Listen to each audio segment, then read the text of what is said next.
Good morning. A little girl met the minister as she came out of the drugstore with an ice cream cone. "Why didn't you give your money to the missions?" asked the minister. "Oh," she replied, "I figured out a better way. I buy the ice cream cones and let the druggist give the money to the missions." What I'll be sharing today is not meant as legal or professional advice, and it is not everything there is to know about money. My hope is that it can get us thinking about how we are doing with handling our finances.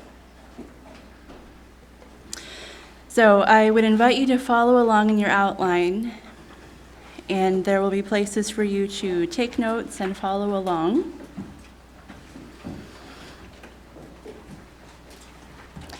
What do single women need to know about money matters? So to start with, we'll look at a few of the perks and burdens of handling money solo, or as Dave Ramsey says, when you're as single as a $1 bill. We have more freedom to spend our money largely in the ways that we want to, without having to blend our priorities with someone else. We have more freedom to give our money, our time, ourselves.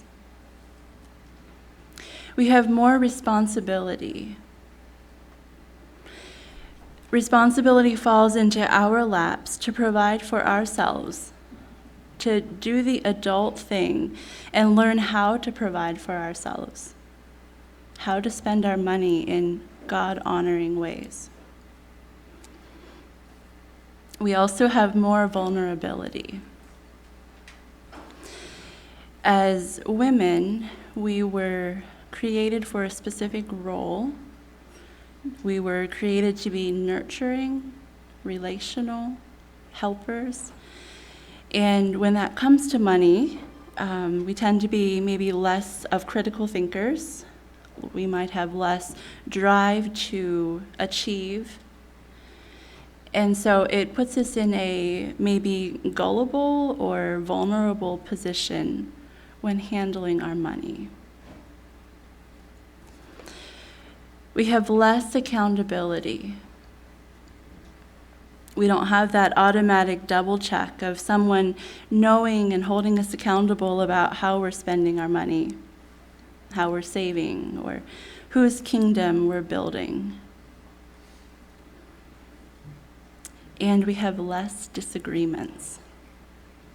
So let's just say that the second leading cause of divorces in America is over financial matters. We are spared a lot of hard work when it comes to how we spend our money.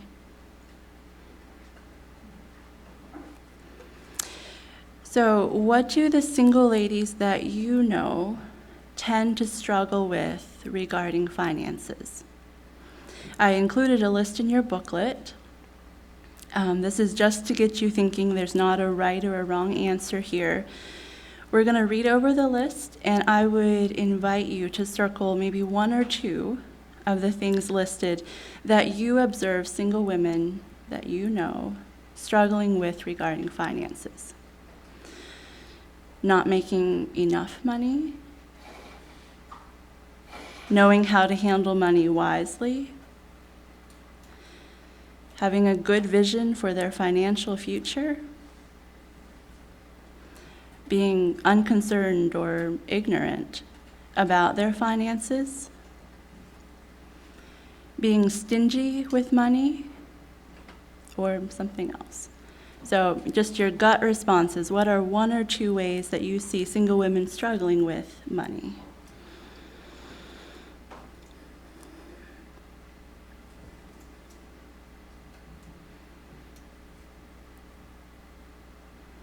Again, there's not a right or a wrong answer. It's just to get you thinking.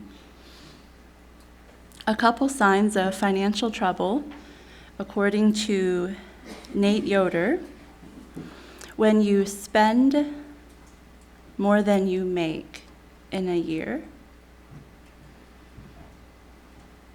when you don't know if you spend more than you make in a year,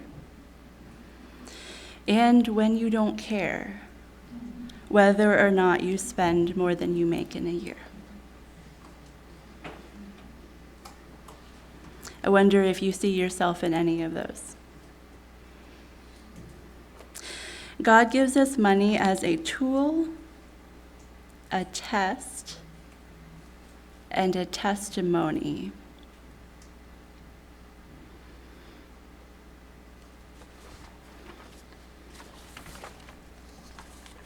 Picking up on the idea of money being a test, this was one of the things that grabbed me in studying, how that the way we spend our money is a window to our hearts.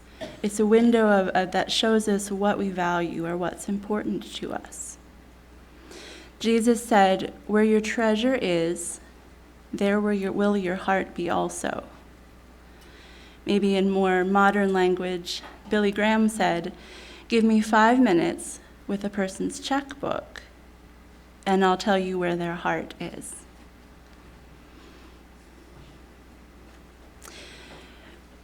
Ron Blue says, "How we spend our money is a reflection of what we value. Money is a resource that we use to accomplish the desires that we have." So I'm going to list some things that people spend money on, and I'd like you to look over the list that's next in your booklets and try to place which category might that fit into. What might the person be valuing that shows in how they're spending money? So suppose somebody buys a sporty horse or a dependable car. What might that be a reflection that they're valuing? Probably transportation. Or if somebody buys good running shoes or they eat a certain kind of diet, what might they be valuing? Maybe physical fitness. Or if a lady has a closet full of shoes and dresses and sweaters, what might that show that they are valuing?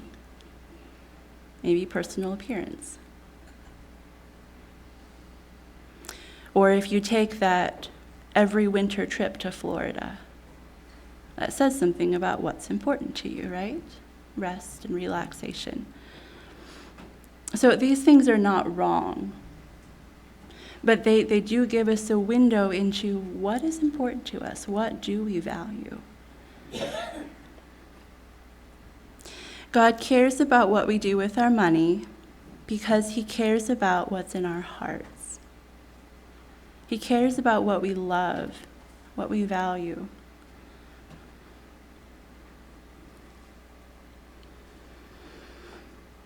So in studying the Bible and trying to understand what God has to say about finances, there are so many scriptures that speak about money and finances. And I am told that finances are the second largest theme throughout the scriptures. The first is love, and the second is possessions and money. So God cares about how we spend our money. Today, instead of looking at specific instructions throughout the Bible, I've chosen to take a moment to linger and observe a character in the Bible. And Catherine did a great job of introducing her to y'all. I'd like to look at the lady described in Proverbs 31. And don't be stuck on the idea of this being in the context of a husband and wife housekeeping setup. I think there's a lot that we can learn about wisdom, about building our lives well just from observing the lady in Proverbs 31. So I don't think I'm going to read the chapter. I did include captions of verses in your program, and I switched between several translations to try to highlight some of the phrases that I think captured it well. So included in your outline are some of the verses we'll be thinking about. I've divided this into two parts: what we should be doing and how we can go about doing it. So the what. There are three things that we should be doing. We should be diligent, we should take responsibility, and we should trust the Lord. From Proverbs 31, verse 10 says, "Who can find a virtuous and capable woman? She is more precious than rubies. She carefully watches everything in her household and suffers nothing from laziness." She was managing or keeping her house. The biblical term is you are a steward. Maybe a more modern way of saying it is you're a housekeeper. I imagine a large southern plantation where the owner assigns a lady, a mistress, to manage the affairs of the house. She gets to organize the servants, she gets to oversee the gardens and make sure everybody's fed and taken care of. Likely, she would be a busy woman. And maybe that's kind of a parallel or a modern way of thinking about the Proverbs 31 woman. She is a housekeeper who needs to be diligent and intentional about what she does with her responsibility. This is not just floating along, but it's being aware of what's going on. So when it comes to our finances, how are you doing with being diligent, with being aware of what's happening with your money? Are you just floating along? Or are you paying attention to what's coming in, what's going out? We are accountable to God for how we run our households, for how we've used the time and money and energy that He's given to us.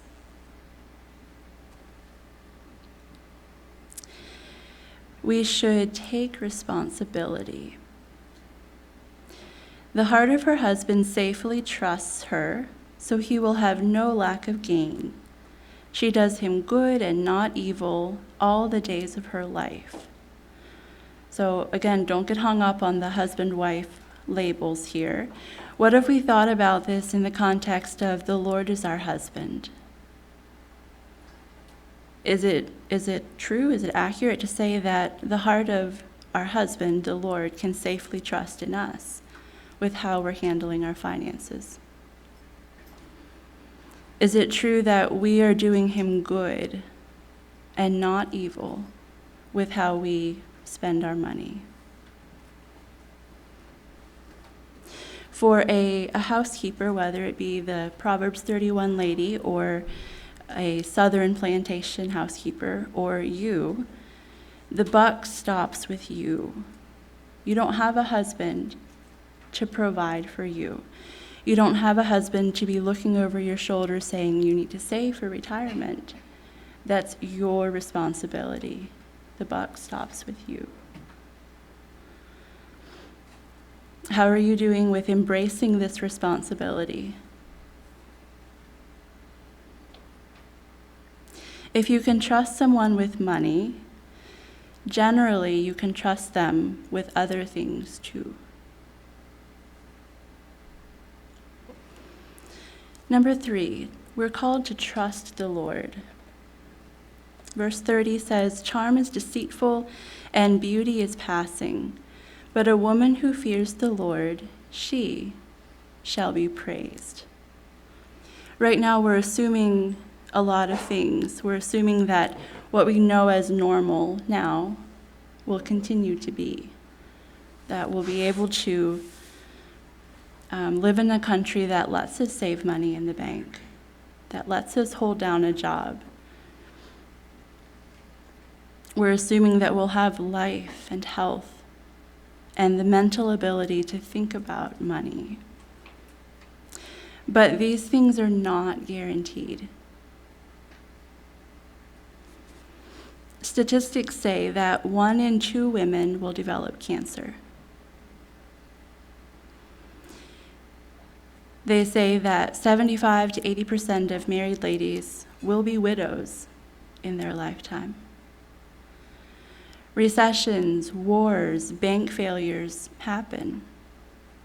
We don't know what tomorrow will bring, and there's a lot that's out of our control. So yes, we need to be diligent. Yes, we need to take responsibility. But we also need to trust the Lord, that it is He that cares for us, that ultimately sustains us. And that's where we can find our rest, even as we are working to be wise in how we handle money.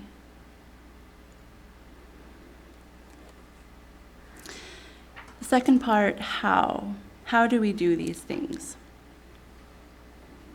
I have 5 ways listed in your program, and these are not complete. These are just some ideas to get you thinking.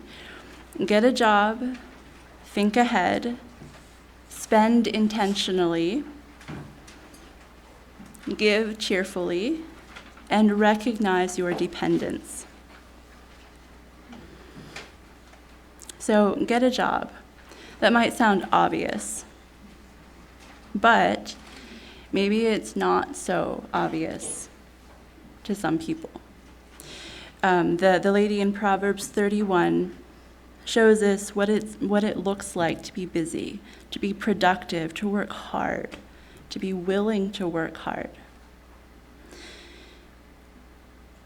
She finds wool and flax and busily spins it. She's like a merchant ship bringing her food from afar. She gets up before dawn to prepare for her household, to prepare breakfast for her household, and plan the day's work for her servant girls. She goes to inspect a field and buys it. With her earnings, she plants a vineyard. She is energetic and strong, a hard worker. She makes sure her dealings are profitable. Her lamp burns late into the night. Her hands are busy spinning thread, her fingers twisting fiber. Do you get the picture of a lady who's sitting on a couch, or a lady who's busy, working hard, taking responsibility? So there are many opportunities when you think about what job to take. And you need to weigh through what's important to you, what are you looking for, how much do you need to make. I'd encourage you to be creative when looking for a job. Maybe there are normals for what single women do for work. That's okay if you choose that, but also it's okay to be creative and maybe step outside of what seems normal for pay purposes or even for personal values and interests' sake. So get a steady job and be faithful. Learn to do your work well, contribute to the company. Show up on time, be dependable, volunteer for the dirty jobs. Be there to earn a living, but also be there to be a light and a servant. Pray for your boss, your coworkers. In the same way that regular Bible reading does something for your soul, holding down a steady job does something for you financially. So get a job. Also, sometimes single women find that they don't make enough money on just a one-job income. So sometimes they choose to do side hustles or side jobs. Usually they're coupled with hobbies. So it could be things like raising dogs or babysitting, maybe editing for deeper life. That was a big hint. It could be gardening, flowers or vegetables, or giving music lessons. So again, be creative in thinking, how could you maybe make an income while doing something you enjoy to supplement your steady job? Number 5, think ahead.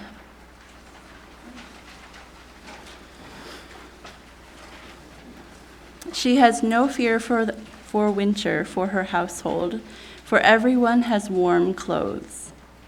She is cheerful about the future. Are you cheerful about the future financially? So winters happen. Sickness, old age, accidents, unexpected breakdowns in your house. Winters happen. Are you thinking ahead to prepare for those? Here are some ways to prepare for winter. Save. You'll see the 3 rocking chairs there to symbolize sitting in front of the fire on a blustery, cold winter's day.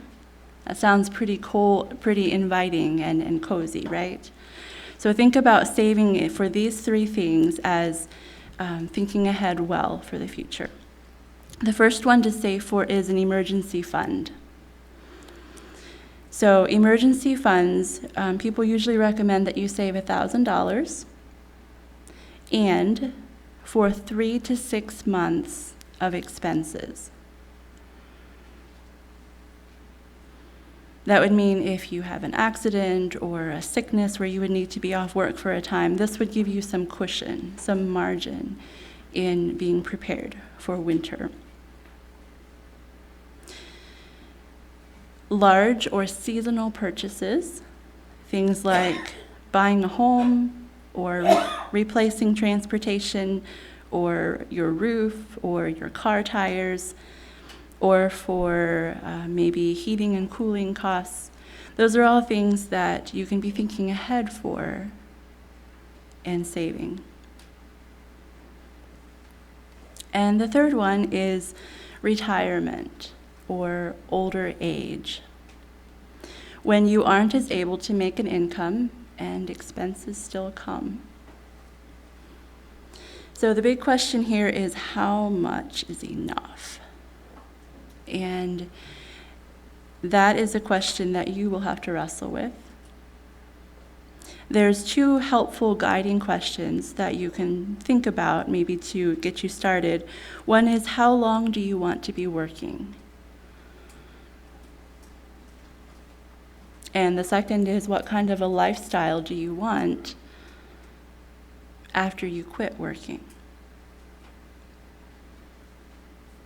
So let's just imagine that you want to work until you're 69. The average life expectancy for an American woman is 79. So what are you going to do for that 10-year span when you're not having a steady income? The average nursing home cost in the U.S. is $100,000 a year. Now, you might not go to a nursing home, but be thinking about how much do you actually need to have saved up. Again, it's your responsibility. It falls in your lap to be thinking about these winters. Are you feeling cheerful about your future?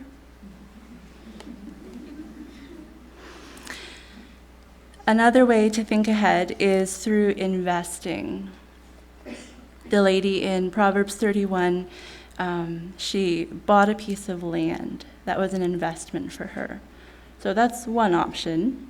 You can also put money down and have it grow for you, whether it be in retirement accounts like 401ks or Roths or IRAs. I would say one of the biggest things to keep in mind with investing is be aware of what you're investing in. Like, make sure it's biblically faithful. Make sure you understand it. There's also ways that you can invest in the kingdom. So just as when you put money in the bank and there's interest and it grows, so the same when you build in the kingdom, you are putting resources down and it's growing for you. It's growing for God's kingdom. So invest in God's kingdom as well.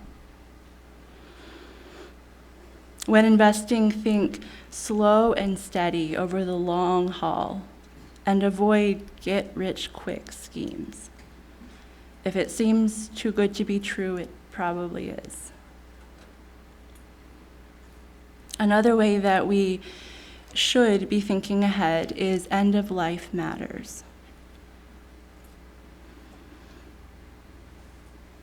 I'm curious, how many of you have a will?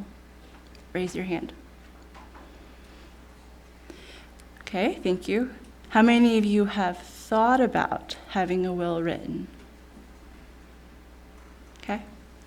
So I would encourage you to think about end of life matters. And here's just a few things to get you started. So suppose that think about how much money you have in your bank accounts right now. Don't say it out loud, but think about how much money do you have in your bank accounts? Okay. Now think about, suppose you died tonight. God forbid, but suppose you did. Would you want the court system to decide where your money goes? Or would you like to have some say in, this organization should get some, these people should get some? Likely we would want to have a say in it, and we do, but we need to get it written down. So what it means to write a will is you have to figure out how much you're worth, like how many assets do you have, how much debt do you have, and where do you want your money to go, your land, your house, your resources to go. And then find a lawyer and have him write it up. Your friends and family will thank you for thinking ahead. There's also another option for cash or for money in the bank. In most banks, if you go in and tell them you want to say where you want your money to go, there's terms like payable on death or transfer on death that they will include in your savings or checking account, that if you should pass, that money would go to whoever you've designated. So that's different from writing a will, but it is another option. Maybe a little bit of a simpler option instead of going through a lawyer. But if you have a house or land, it's especially wise to have a will written. And if you have money, for sure have some kind of agreement with the bank or with the government, a lawyer, a court system, about what you want to happen with that. Does that make sense? So at least think about it. If your car is in your name, also. I'm sorry? If the car is not in, say, the church's name or something, the car's in your name, then, where's it going to go with that? Yes. She said that make sure that if you have a vehicle in your name, that you also have that included in your will. Number 6, spend intentionally. She is like the merchant ship, bringing her food from afar. She goes to inspect a field and buys it. With her earnings, she plants a vineyard. She makes sure her dealings are profitable. She does her own sewing, and everything she wears is beautiful. So spend intentionally. I have it broken down into several kinds of spending. One is large purchases. I would have two pieces of advice for large purchases. One is take your time. The second is do your homework. And that would include things like do research, ask advice, and save up. One of the big questions that single women ask is, what do I do for housing? Do I buy? Do I rent? Do I live with somebody else? There are advantages and disadvantages to each of those, and you need to decide what is wise for you. Do you want the security of knowing you have a place, but also the financial obligation? Do you want to avoid the headaches that come with home upkeep, but also have nothing to show for your rent money? Do you want the privilege of not living alone, but then also having the questions of where am I going to live when I'm 70? If you do decide to live with someone, be it parents or siblings, make sure that you are taking responsibility to contribute. Not just taking the easy way out, like, oh, I'll just live here, but offer to contribute through money, through time, through groceries. Another large purchase for ladies is transportation. Be that a car or a horse and carriage. For this, I would say take someone with you when you shop. Test drive it or have the horse run. But do your homework. Also go into this slowly and wisely. For repairs, it is amazing how much a new roof costs, or new tires for your car. So spend intentionally. Did you know that there's a better time of the month to purchase a vehicle? Did you know that you can buy fuel oil usually cheaper certain times of the year? So ask advice from the people around you who can help you think of things that you don't usually think about. Lifestyle purchases, which would be living expenses, food, clothes, traveling, gifts. Within lifestyle purchases, probably the most important thing is to learn to live within your means. Learn to say no. Learn to say yes.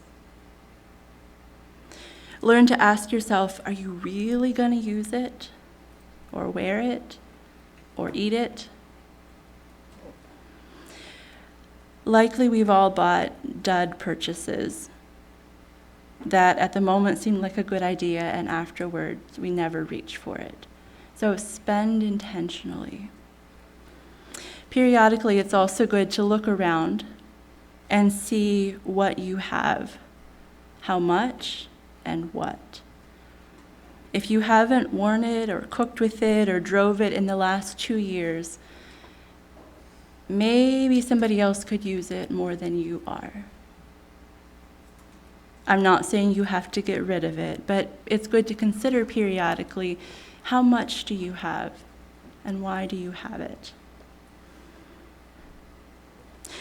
One of the things my grandpa used to say, he lived through the Great Depression, he said, use it up, wear it out, make it do or do without. And learn to say yes. If you like cheery flowers outside of your door, or pretty dish rags, or trips with single friends, it's okay to spend money on those things. Just learn to do it in a way that's intentional and planned.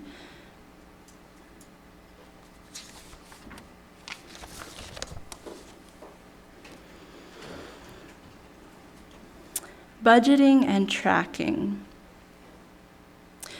Do you know how much you spend or make in a year? Do you know what you spend it on? If you would need to increase income or decrease spending, would you know how to go about it?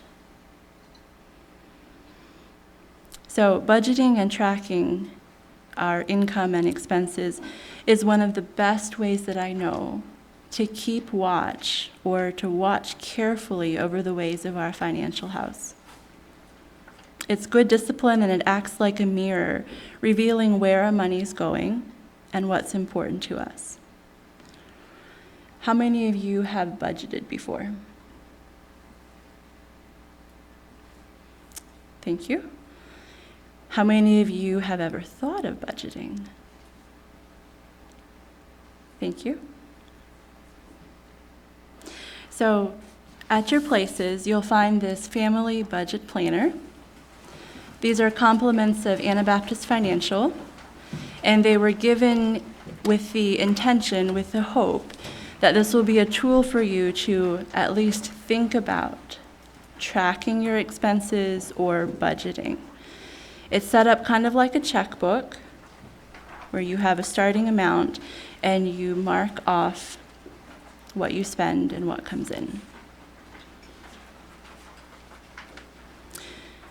We are not going to look at the booklet long. I would encourage you to take it home and talk to somebody that's around you about how to use it.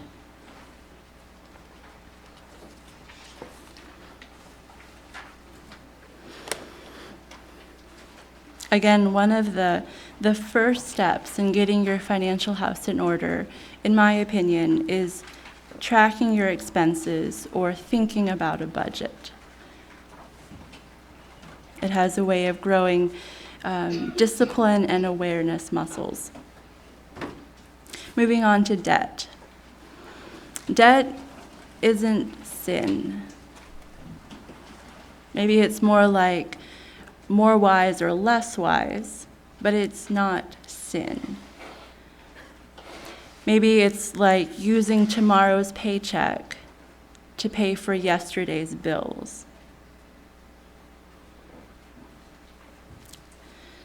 So I am not going to tell you that you should not go into debt, but I would advise you to be very careful and try to avoid going into debt. And if you decide to go into debt, talk with somebody who is educated in financial matters to guide you in what kind of interest rate to choose. How long of a term is this going to be? If you find yourself currently in debt and it just kind of happened, there's hope. Be willing to sacrifice, to work hard, to pay off the debt, and be willing to ask for help. If you feel like you're in over your head, talk to your deacon or your dad or somebody in the church who can help you understand how to deal with the debt. If you have credit cards, I would strongly encourage you to pay off your bill in full every month. Credit card companies make a good bit of their profit on people who don't do that.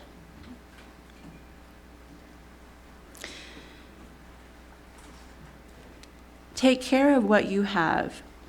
There are two forms of stewardship. One is how you spend your money, and the other is how you take care of the things that you do have.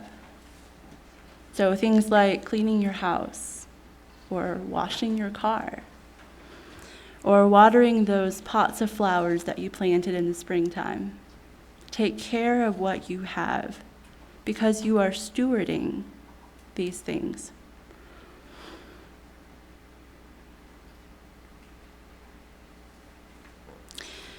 A few tips about spending intentionally.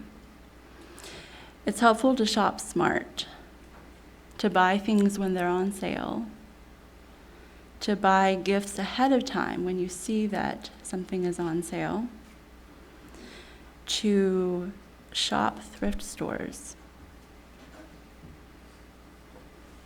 to buy generic. Did you know that Oreos double stuffed Oreos from Walmart cost $5 or $6 a pack, and you can get the knockoff brand at Aldi for $2 or $3. Or Doritos, a bag of brand name Doritos, $5 at Walmart. Aldi has the not so good but knockoff brand for $2. So if you're looking for ways to save money, you might consider buying generic or off-brand. Number 7, give cheerfully. She extends a helping hand to the poor and opens her arms to the needy. So when thinking about giving, give yourself first. Sometimes the easiest thing for us to do is to write out a check. So be willing to give yourself to the Lord, to your church, to your family, to your neighbors. Maybe it's spending time with them. Maybe it's making a meal for them or helping them with their flower beds. Be willing to give yourself, not just your money. Next, prioritize your local church. Some people might think of this as a membership fee. So that might feel a little cold. But churches do take money to function. The pastors give hours and hours of their time to the church. It takes electric or money to keep up the place. Are you supporting your local church? It might be by putting money in the offering for your pastor, by taking flowers to his wife, or giving them a gift card to Pizza Hut. It could be taking a fruit basket to the elderly or the widows in your church, by taking lunch to a busy mom. Or if there are programs that your local church is involved in, think about supporting those financially. Some churches have children's clubs or soup kitchens that they're involved in. Think about starting with what's around you and giving to those first, and then work your way out to foreign missions and people that are farther away. So this is not to say you don't support people far away, but start in Jerusalem. Start where you are and work out.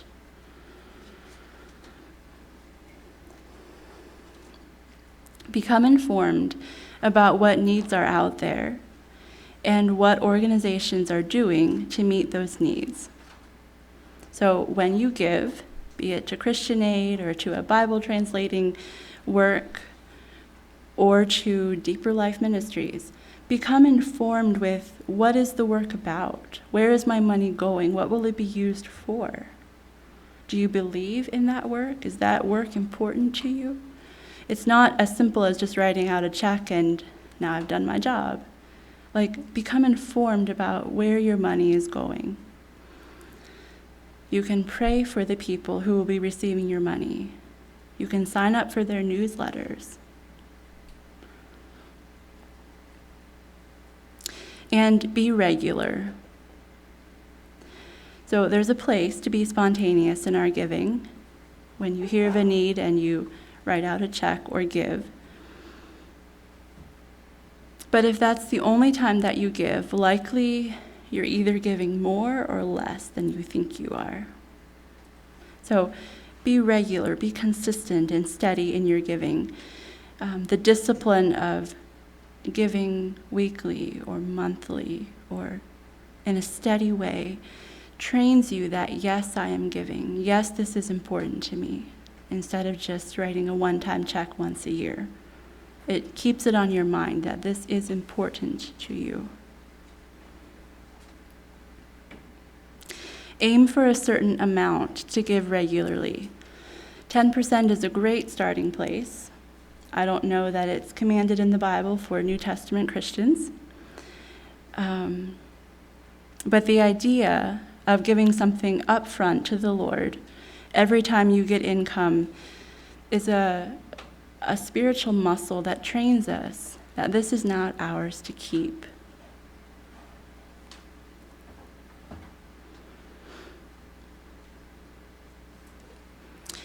And number 8, recognize your dependence. The earth is the Lord's and all of its fullness, the world and those who dwell therein. Psalm 24:1. So humility remembers that we are sustained by God. We're created for Him, and everything that we have could be taken away in a snap. What do you have that was not given by God? What can you do that is apart from God giving you life and the ability to do it? Yes, be diligent and take responsibility, but remember that this is more about being faithful in using your finances and not about being self-sufficient. God created us to be dependent on Him, and He created us to live in community. So as part of the body of Christ, and maybe especially in our Anabaptist culture, we are incredibly blessed as single women that when we need money or when we run into trouble with money, we are surrounded by people who are willing to help. A friend of mine, who I don't believe she's a Christian, just marveled at the times when I would describe a sickness or something going on in our church and how people would support the family through money and taking food in. It was completely foreign to her. So remember that we are dependent on God, and He often uses His people to help us, to sustain and encourage us in our financial journeys. Be humble enough to ask for help from God, from other people. Find someone that you trust who has some experience with handling money to go to with questions. Maybe your dad or your brother or your deacon in the church, or sometimes a financial advisor or attorney can be wise. But find somebody that you trust that you can go to if you have questions about money. Gratitude.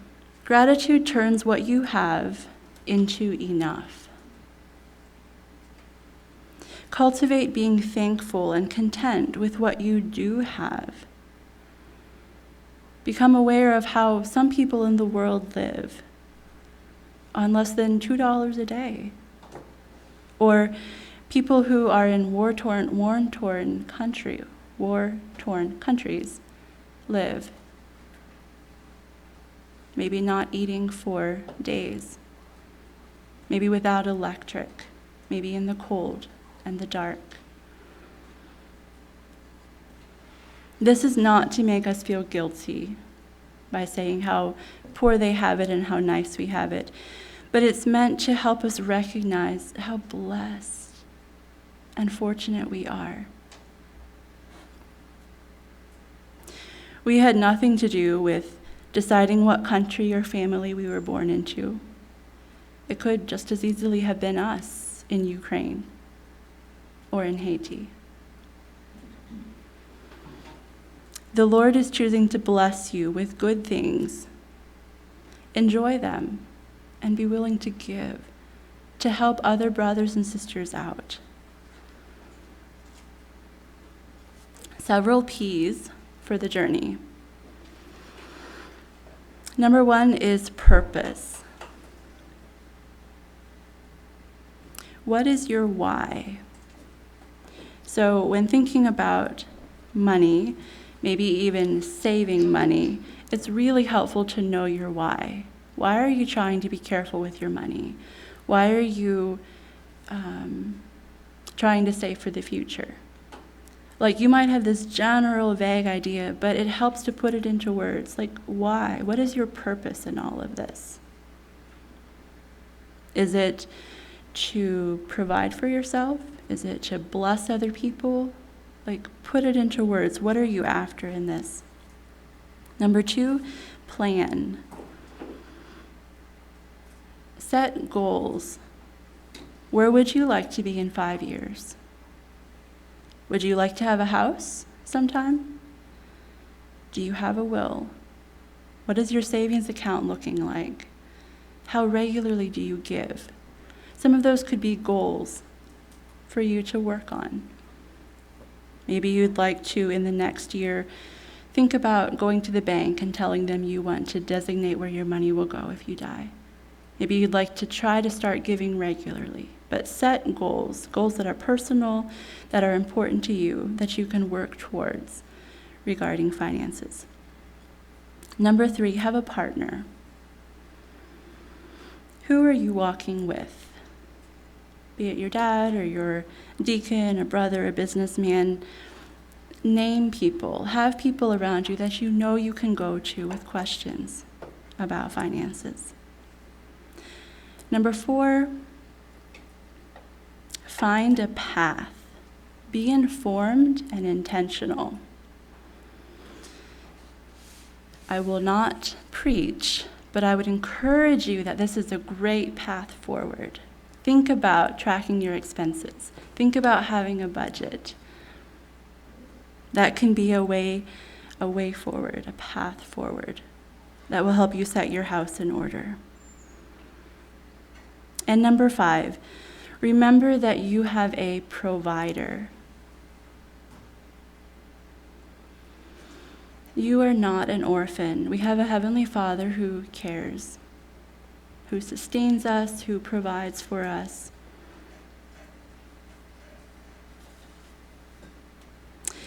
In closing, a song that I have come to appreciate is Take My Life and Let It Be Consecrated, Lord, to Thee. I enjoy the song not just for the words, but because it was written by a single woman. And I love the picture, the attitude that comes through in that song of a single woman offering herself and her resources and her love to the Lord. I've included a few phrases from that song at the bottom. Take my life and let it be consecrated, Lord, to Thee. Take my moments and my days, let them flow in ceaseless praise. Take my silver and my gold, not a mite would I withhold. Take myself and I will be ever, only, all for Thee.